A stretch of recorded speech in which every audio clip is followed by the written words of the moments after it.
Hello दोस्तों व प्यारे बच्चों, एक बार फिर से आप सभी का चैनल पर हार्दिक स्वागत है। आज की वीडियो कृषि गणित एवं प्रारंभिक सांख्यिकी कक्षा 11 के लिए अनसोल्व्ड पेपर 2017 का हल कर रहे हैं। वीडियो का ये पार्ट 3 है। इससे पहले 2 पार्ट में वीडियो बनाई जा चुकी है, जिसमें प्रश्न 10 तक के प्रश्नों को हल कराया जा चुका है। इस वीडियो में हम प्रश्न 11 से हल करेंगे। जो पहले वीडियोज़ हैं उन सभी का लिंक डिस्क्रिप्शन में दे दिया गया है, और इसके अतिरिक्त मैंने जो प्रीवियस ईयर क्वेश्चन पेपर है 2018 से लेकर 23 तक के, वो टोटल मैंने चैनल पर सोल्व कराए हैं। उनकी प्लेलिस्ट मैंने बनाकर लिंक दिया है डिस्क्रिप्शन में, और इसी के साथ उस प्लेलिस्ट में आपको परीक्षा की तैयारी संबंधित अन्य मटेरियल भी मिल जाएगा। बहुत अच्छे अच्छे टिप्स एंड ट्रिक्स भी उसमें आपको मिल जाएंगे। चलिए फ़िलहाल हम शुरू करते हैं अपने आज के इस वीडियो को, और इसमें हम सोल्व करेंगे प्रश्न 11 को। देखिए इसका हल कैसे होगा। ये क्रमचय संचय चैप्टर से हमारे पास क्वेश्चन है, और ये जो हमें दिया हुआ है NCR प्लस NCR माइनस 1 बराबर N+1 CR, इसको हम पास्कल का नियम भी कहते हैं। अब इसे हमें सिद्ध करना है। सबसे पहले हम इसको लिख लेते हैं। We have NCR plus NCR minus 1 बराबर N+1 CR। सबसे पहले हम इसका LHS लेते हैं और RHS सिद्ध करते हैं। LHS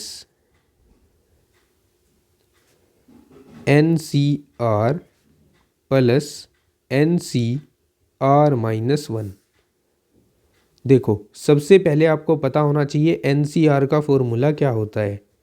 NCR का फॉर्मूला होता है फैक्टोरियल N R फैक्टोरियल और N माइनस R का फैक्टोरियल। ठीक है, तो यहाँ पर ये फॉर्मूला अप्लाई करा देता हूँ। N factorial R factorial N minus R का फैक्टोरियल प्लस यहाँ भी N factorial upon R minus 1 का फैक्टोरियल और N माइनस R प्लस 1। देखो N में से R माइनस 1 घटा रहा हूँ, तो minus R minus minus plus 1, इसका फैक्टोरियल हो जाएगा। ठीक है, अब देखते हैं आगे। Factorial n as it is रखते हैं। यहाँ से R बाहर निकाल लेते हैं फैक्टोरियल से। जब R बाहर आएगा तो फैक्टोरियल के अंदर वाले R में से 1 माइनस हो जाएगा, और इसको एज इट इज रख लेते हैं। प्लस N फैक्टोरियल अपॉन, इसको एज इट इज रख लेते हैं, R माइनस 1 का फैक्टोरियल। इसमें से N माइनस R प्लस 1 ये ले लेते हैं बाहर, तो इसमें से 1 घटेगा। 1 घटने पर 1 हट जाएगा यहाँ से, तो यहाँ बचेगा N माइनस R का फैक्टोरियल। अब हम दोनों पदों में जो भी कॉमन है वो ले लेते हैं बाहर, तो N दोनों में है, फैक्टोरियल N दोनों में है, R माइनस 1 का फैक्टोरियल भी दोनों में है, और N माइनस R का फैक्टोरियल भी दोनों में है। यहाँ हमारे पास 1 बच गया ऊपर, नीचे हमारे पास बच गया R प्लस यहाँ ऊपर बच गया 1, और नीचे हमारे पास बच गया N minus R plus 1 factorial N upon R minus 1 का फैक्टोरियल N माइनस R का फैक्टोरियल।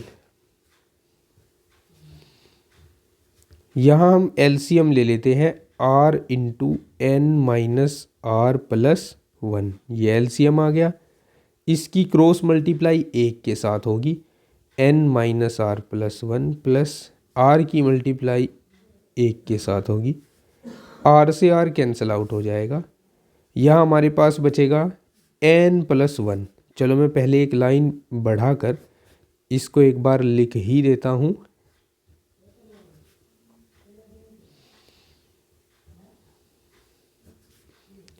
यहाँ हमारे पास बचेगा एन प्लस वन, नीचे बचेगा r into n minus r plus one. अब हम देखिए क्या करते हैं, ये n plus one factorial n के साथ रखते हैं, n plus one into factorial n बटे ये आर माइनस वन के साथ रखते हैं, r into r minus one का फैक्टोरियल, ठीक है। और ये n minus r plus one को हम रखते हैं एन माइनस आर के फैक्टोरियल के साथ, ठीक है। देखो अगर कहीं पर ऐसे लिखा हुआ है फैक्टोरियल एन, तो उसको हम लिख सकते हैं n into n minus one का फैक्टोरियल, है ना। या फिर अगर कहीं पर लिखा हुआ हो फैक्टोरियल एन प्लस वन, तो उसको हम लिख सकते हैं एन प्लस वन को बाहर ले लेते हैं और एन का फैक्टोरियल आ जाता है, मतलब एक घट जाता है। तो यहाँ पर हम इसका रिवर्स प्रोसेस लगा दें, अगर हम इसे फैक्टोरियल के अंदर ले जाएं तो ये एन प्लस वन का फैक्टोरियल बन जाएगा कि नहीं। इसी प्रकार ये आर का फैक्टोरियल बन जाएगा, इसी प्रकार ये n minus r plus one का फैक्टोरियल बन जाएगा। समझ गए। या फिर मैं इसको ऐसे लिख दूं, एन प्लस वन का फैक्टोरियल बटे आर का फैक्टोरियल, और इसको लिख दूं n plus one minus r का फैक्टोरियल, चलेगा ना। लेकिन ये अब क्या बन गया, ये तो n plus one c r का सूत्र बन गया, n plus one c r का सूत्र बन गया, और यही तो हमारा आर एच एस है। तो इस प्रकार हम इसको कर चुके हैं प्रूव, लिख देते हैं हेंस प्रूव। 12वां क्वेश्चन देखिए, आलेख खींचकर निम्नलिखित समीकरणों को हल कीजिए। ये भी आपको पूछा गया है, ये क्वेश्चन आपको पूछा गया है 4 अंक का 2017 के बोर्ड परीक्षा में, ठीक है।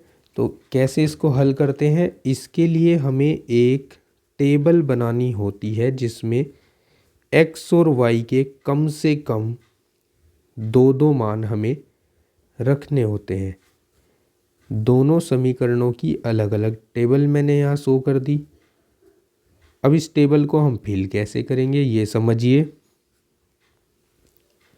मान लो आप पहले x को 0 रख लेते हो, अगर यहाँ आपने 0 रख लिया तो ये तो पूरा 0 हो गया। अब बचा माइनस वाई प्लस 4, y को उस साइड ले जाऊँ तो y का मान 4 आ जाएगा कि नहीं आ जाएगा। अब अगर मैं रख लेता हूँ y को 0, y को देखिए 0 रख लिया तो ये टर्म तो 0 हो गया। अब 2x प्लस 4 बच गया, 4 को उधर ले जाऊँ तो माइनस का 4 बनेगा कि नहीं, और इसको 2 से भाग दूँ तो -2 आएगा। यहाँ जाते हैं, यहाँ अगर मैं इस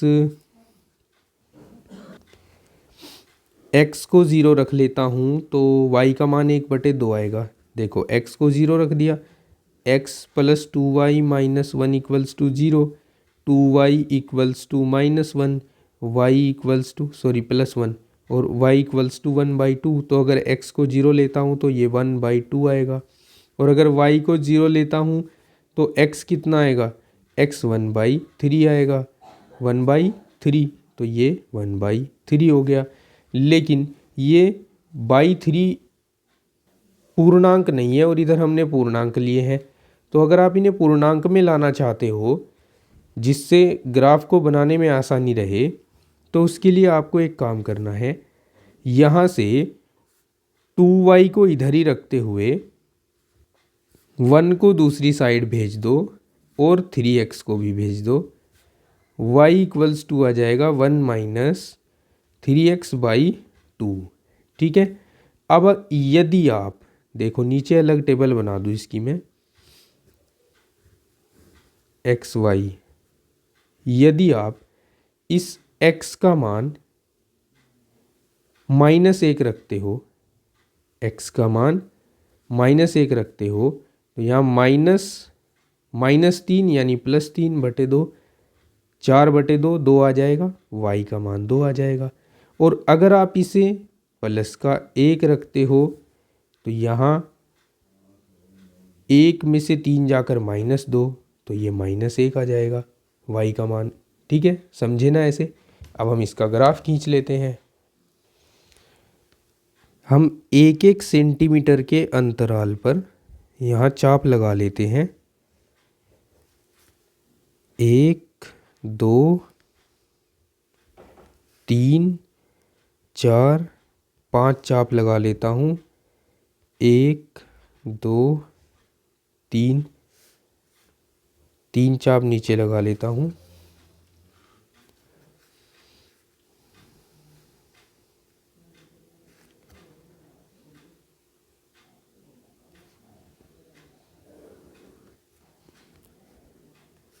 एक एक सेंटीमीटर पे मैं ये चाप लगा रहा हूँ, डैश लगा रहा हूँ। ठीक है, ये लगा दिया मैंने। यहाँ बीच में होगा 0 1 2 3 4 5, -1 -2 -3, 1 2 3 4, -1 -2 -3। देखिए पहला बिंदु है 0 4, x पर 0 y पर 4, ये रहा 0 4। -2 0 -2 0, ये रहा यहाँ पर -2 0, -1 2 -1, ये रहा 2 ऊपर है, यहाँ बिंदु हो गया -1 2, और 1 -1 1 -1, ये वाला बिंदु हो गया 1 -1। देखो सबसे पहले हमें 0 4 और -2 0 को मिलाना है। 0 4 कहाँ पर है हमारे पास, -2 0 तो ये रहा, और 0 4 ये रहा, तो इस बिंदु को मिला देंगे और इन दोनों बिंदुओं को मिला देंगे, इसे और इसे। अब हम देख रहे हैं दोनों रेखाएं -1 2 पर काट रही हैं एक दूसरे को, है ना। तो यही इस समीकरण का हल होगा। यहाँ लिख देते हैं अभीष्ट हल। अभीष्ट मतलब जो हमें प्राप्त करना था। अभीष्ट हल हो गया -1 2। ये हो गया इसका आंसर। नेक्स्ट क्वेश्चन ठोस ज्यामिति से पूछा गया है।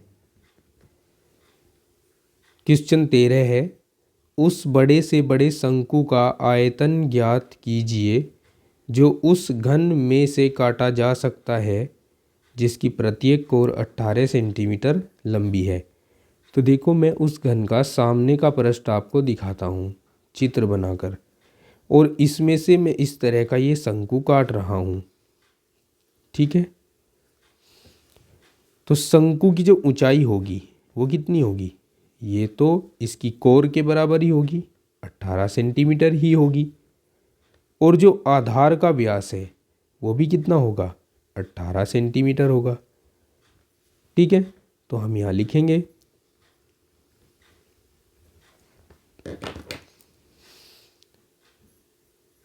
शंकु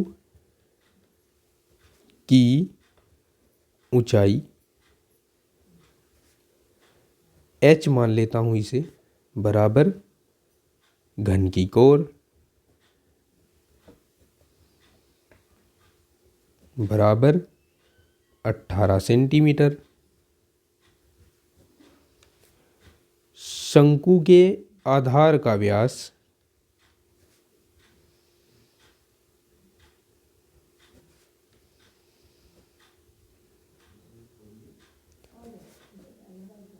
टू आर बराबर, ये भी 18 सेंटीमीटर। यहाँ से त्रिज्या का मान आ जाएगा 9 सेंटीमीटर। अब हमें इस शंकु का आयतन ज्ञात करना है। अब शंकु का आयतन,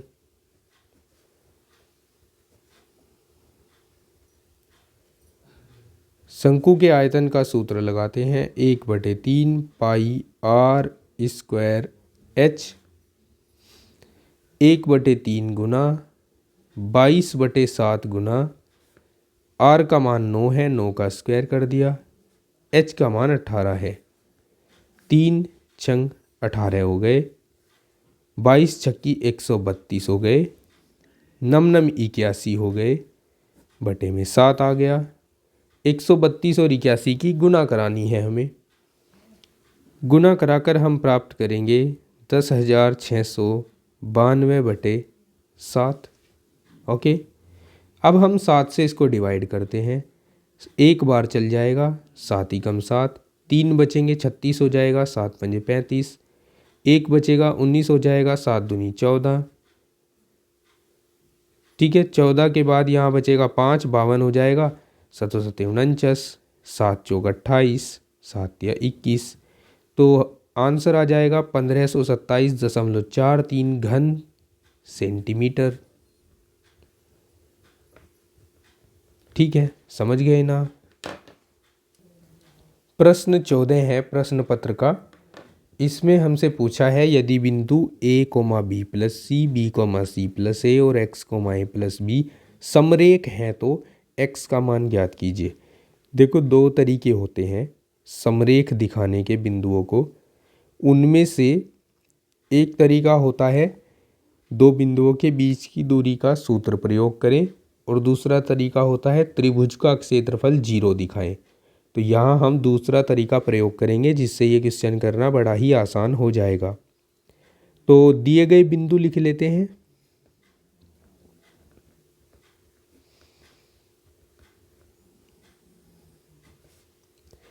a, b plus c, b, c plus a,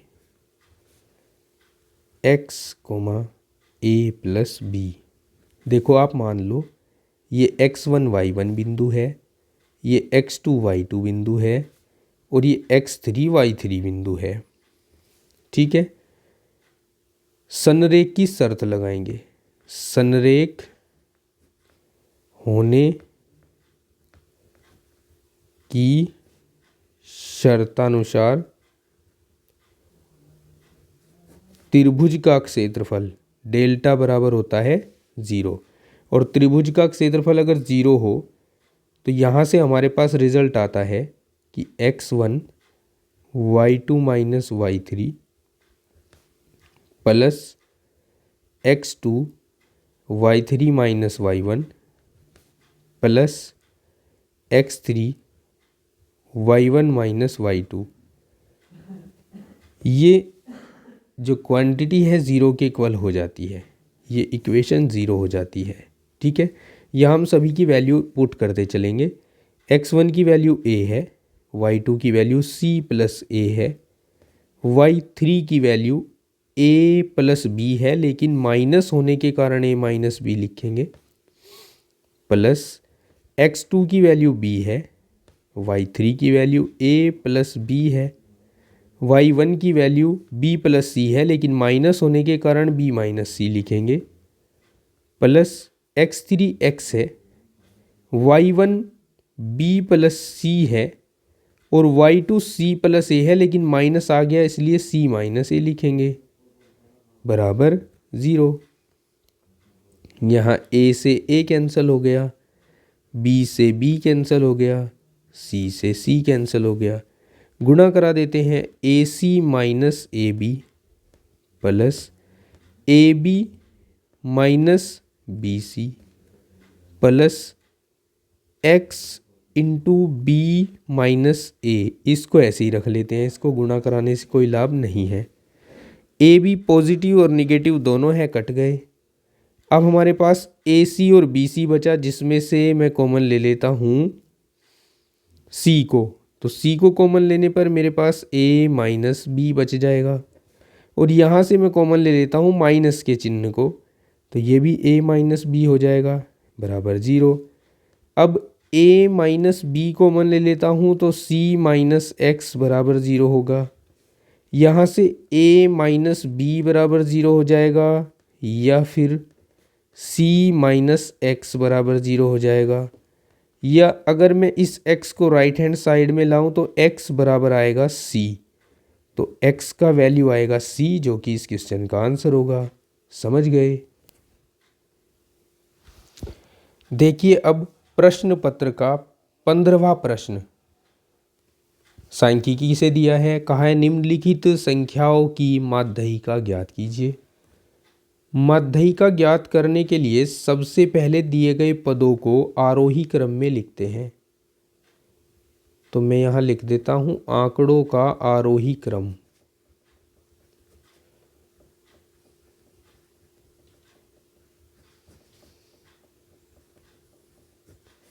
सबसे छोटी संख्या देखना क्या है, 32 है। 32 से बड़ी संख्या 35 है। 35 से बड़ी संख्या जो हो गया उसके नीचे डैश लगाते चलें। 35 से बड़ी संख्या यहाँ पर 41 नज़र आ रही है। 41 को ले चुके, डैश लगा दो इसके नीचे। 41 के बाद मुझे यहाँ 46 नज़र आ रहा है, 46 ले लिया। 46 के बाद ठीक बाद की जो संख्या है बड़ी संख्या वो 54 नज़र आ रही है, तो 54 लिख दिया। 54 के ठीक बाद बड़ी संख्या यहाँ 58 नज़र आ रही है, 58 लिख देंगे। 58 के ठीक बाद बड़ी संख्या हमें कौन सी नज़र आ रही है यहाँ पर, 65, तो 65 लिख देंगे। 65 के बाद 77 आ जाएगा। 77 के बाद 86 आ जाएगा।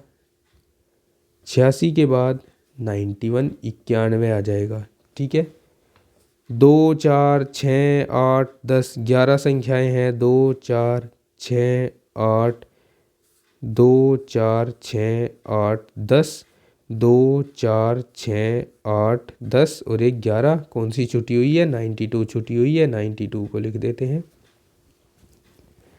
ठीक है, पदों की संख्या देखिए, यहाँ पदों की संख्या को निरूपित करते हैं n से।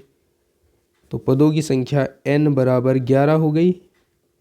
11 कैसी संख्या है, 11 विषम संख्या है। और जब संख्या विषम हो तो माध्यिका के लिए कौन सा सूत्र लगाया जाता है, माध्यिका के लिए सूत्र लगता है n+1/2वां पद या वे पद का मान, वे पद का मान। n के स्थान पर 11 रख देते हैं, 11 + 1/2 वे पद का मान।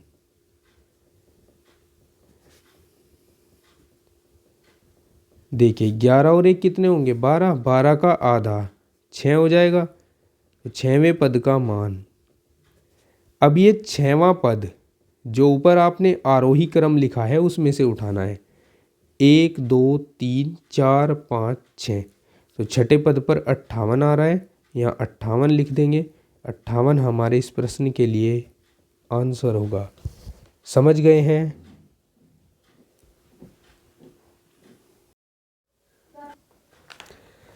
चलिए देखिए प्रश्न 16, निम्न सारणी से समांतर माध्य तथा मानक विचलन ज्ञात करना है।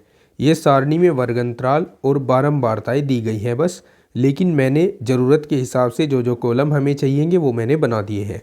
सबसे पहले हमें चाहिए मध्यमान। मध्यमान देखिए कैसे निकलता है, 0 में 4 जोड़ोगे, 2 से भाग दोगे तो 2 आएगा।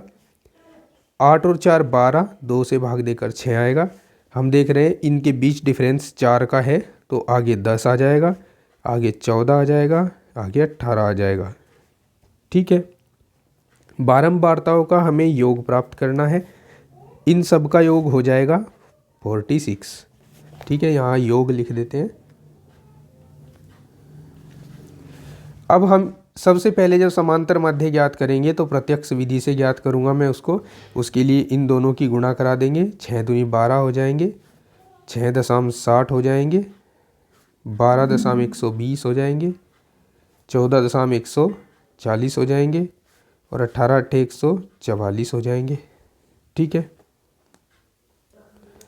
अब इन सबको जोड़ लेते हैं। 2 और 4 6 हो गए, 6 और 1 7 और 2 9 और 4 13 और 4 17 हो गए, 1 और 1 2 3 4 476 आ जाएगा। अब सबसे पहले हम समांतर माध्य ज्ञात कर लेते हैं। समांतर माध्य x बार से निरूपित कर लेते हैं इसे। ये होगा सिग्मा f गुणा x बटे सिग्मा f।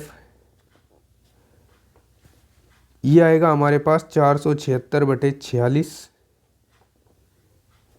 ठीक है, 46 का टेबल एक बार पढ़ेंगे, 46 एकम 46, आगे 16 बच जाएंगे, ना चलने की 0 लगेगी, फिर 0 बढ़ा देंगे, 160 हो जाएगा। 160 में ये कितने टाइम्स चलेगा? 3 बार चल जाएगा। और ये वैसे तो इसमें बहुत सारे अंक आने वाले हैं, यहाँ पर 4 बार चलेगा, लेकिन मैं यहाँ 5 लिख देता हूँ। जिस तरह से हम 5 से बड़े अंकों को लगभग में 1 मानकर पिछले अंक में जोड़ देते हैं। ठीक है, तो ये हमारा समांतर माध्य निकल कर आया है। पहला आंसर हमारे क्वेश्चन का आ गया। अब दूसरे में पूछा है मानक विचलन भी ज्ञात करो। मानक विचलन के लिए ये जो समांतर माध्य है प्रत्येक आंकड़े में से घटाया जाएगा। तो 2 में से घटाएंगे, देखिए 2 में से, मैं बता देता हूँ आपको, इस तरह घटाया जाता है। 2 में से 10.35 घटाएंगे, 10 में से 5 गए 5, 9 में से 3 गए 6 और 1 का 1 रहेगा, 10 में से 2 गए 8 रहेंगे यहाँ पर, है ना। उसके लिए ना देखो ऐसा कर लेते हैं, ये 2 तो छोटी संख्या है और ये बड़ी है, तो बड़ी में से छोटी घटा लो, लेकिन लिखेंगे माइनस का क्योंकि 2 में से घटा रहे हैं इसको। तो हमारे पास बचेगा यहाँ पर -8.35। 6 में से 10.35 घटाएंगे तो -4.35 आएगा। 10 में से घटाएंगे 10.35 तो हमारे पास बचेगा -0.35। 14 में से 10.35 घटाएंगे तो बचेगा 3.65। 18 में से 10.35 घटाएंगे तो बचेगा हमारे पास 7.65। ठीक है, अब इनका वर्ग कर लेते हैं। मानक विचलन के लिए हमें सभी विचलनों का वर्ग करना होता है। तो 8.35 की गुणा 8.35 में ही करानी है। जब हम ये गुणा कराएंगे तो पाएंगे जो इसका वर्ग है वो आएगा 69.72। 2 अंकों तक ले लेंगे बस। इसका 18.92, इसका वर्ग आएगा 0.12, इसका वर्ग आएगा 13.32। मैं केवल दशमलव के 2 स्थानों तक कैलकुलेट कर रहा हूँ इसे, क्योंकि इससे इसको हल करने में आसानी रहेगी। 58.52 आएगा 7.65 का वर्ग। ओके, अब हमें बारंबारताओं के साथ गुणा करानी है। जैसे ये बारंबारता है 6, इसके साथ इसकी गुणा कराएंगे। गुणा करवाने पर आएगा 418.32। 10 की और 18.92 की गुणा कराएंगे तो 189.2 आएगा। 12 की और 0.35 की गुणा कराएंगे तो 1.44 आएगा। 10 की गुणा यहाँ कराएंगे तो 133.2 आएगा। और 8 की गुणा इसमें करवाएंगे 7.65 में तो 468.16 आएगा। अब इन सभी को जोड़ना है। जब हम इन सब को जोड़ लेंगे तो हमारे पास आएगा 1210.16। अब हमें मानक विचलन ज्ञात करना है। उसके लिए हम सूत्र प्रयोग करते हैं। मानक विचलन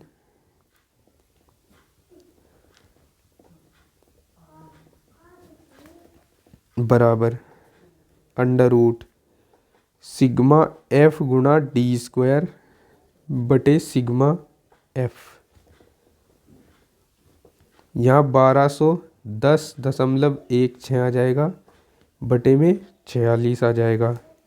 46 से इसको डिवाइड करेंगे, भाग करेंगे, भाग करने पर आएगा 26.3122 और इसका वर्गमूल प्राप्त करेंगे। वर्गमूल ज्ञात करने की विधि मैंने आपको चैनल पर बताई है एक वीडियो के माध्यम से कि किस तरह दशमलव वाली संख्या का वर्गमूल होता है और किस तरह बिना दशमलव वाली संख्या का वर्गमूल निकाल सकते हैं भाग विधि से या फिर अभाज्य गुणनखंड विधि से। इस वीडियो के डिस्क्रिप्शन में लिंक डाल दूंगा उस वीडियो का, अगर आप नहीं जानते हो वर्गमूल कैसे निकाले जाते हैं तो आप वहां से सीख लीजिएगा। तो ये जो आता है हमारे पास, ये इसका आंसर होगा। समांतर माध्य 10.35 और मानक विचलन 5.13। समझ गए? देखिए प्रश्न पत्र का लास्ट प्रश्न है 17। ये भी हमें 6 अंक का ही पूछा गया है और इस प्रश्न में हमसे माध्यिका ज्ञात करवाई है। ये इस तरह की सारणी देकर, सारणी वर्ग अंतरालों में दी गई है अर्थात वर्गीकृत सारणी है। तो हम पहले इसकी संचयी बारंबारता ज्ञात करेंगे।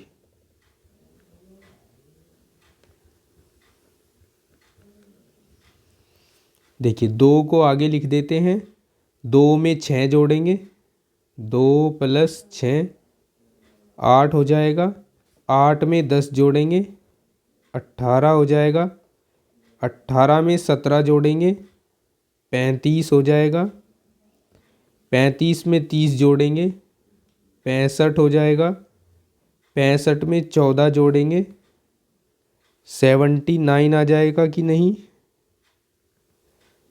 89 आ जाएगा, 95 आ जाएगा, 4 जोड़कर 99 आ जाएगा, 1 जोड़कर 100 आ जाएगा। और यहाँ पदों की संख्या n भी 100 ही होगी। ठीक है, अब सबसे पहले हमें n/2 से शुरुआत करनी है। 100/2 ये हो जाएगा 50। अब हमें देखना है कि 50 इनमें से किस संचयी बारंबारता के अंतर्गत आ रहा है। तो 50 संचयी बारंबारता 65 के अंतर्गत आएगा, क्योंकि यहाँ तो केवल 35 तक है। 36 से लेकर 65 तक के यहाँ पर है हमारे पास संख्या। तो इसके पीछे देखेंगे, ऊपर से गिन लो जिससे सटीक जाए। 1 2 3 4 5, 1 2 3 4 5, 1 2 3 4 5। ये जो वर्ग है ये माध्यिका का वर्ग होगा। तो यहाँ पर लिख देते हैं माध्यिका का वर्ग।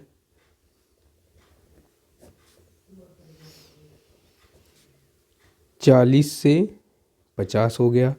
अब माध्यिका वर्ग से 2 चीज़ें हमें मिलेंगी, एक तो L का वैल्यू मिलेगा, लोअर लिमिट इसकी, और एक H का वैल्यू मिलेगा, या फिर I भी कहते हैं किसी किसी बुक में से। 50 में से 40 घटा दो 10 आएगा। ठीक है, अब इस वर्ग की बारंबारता कितनी है? 30 है। ये होता है F का मान, F इसमें 30 हो गई। और संचयी बारंबारता जिसके अंतर्गत 50 मिला था उससे ठीक पहले वाली बारंबारता CF होती है, कुमुलेटिव फ्रीक्वेंसी होती है, संचयी बारंबारता होती है।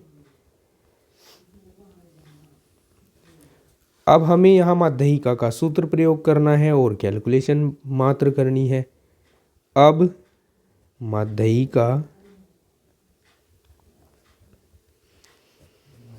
बराबर L + n/2 - CF upon F × H।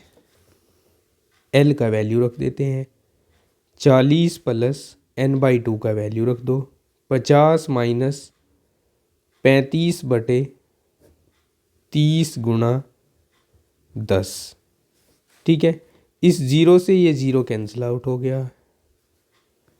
40 + 50 में से 35 घटाओ 15 बचेंगे, बटे 3, 3 पंजे 15, 40 और 5 45 हो गए। तो माध्यिका आएगी 45, जो कि इसका आंसर होगी। ठीक है, तो इसी के साथ प्रश्न पत्र के सभी प्रश्न कंप्लीट होते हैं। सबका सॉल्यूशन आपने उम्मीद है बेहतर ढंग से सीखा होगा, जाना होगा। मिलता हूँ फिर किसी नेक्स्ट वीडियो के साथ कुछ और इम्पोर्टेंट टॉपिक्स लेकर बोर्ड परीक्षा की तैयारी के लिए। तब तक के लिए आप पढ़ते रहिए, लगातार मेहनत जारी रखिए। Take care, bye bye, have a nice day.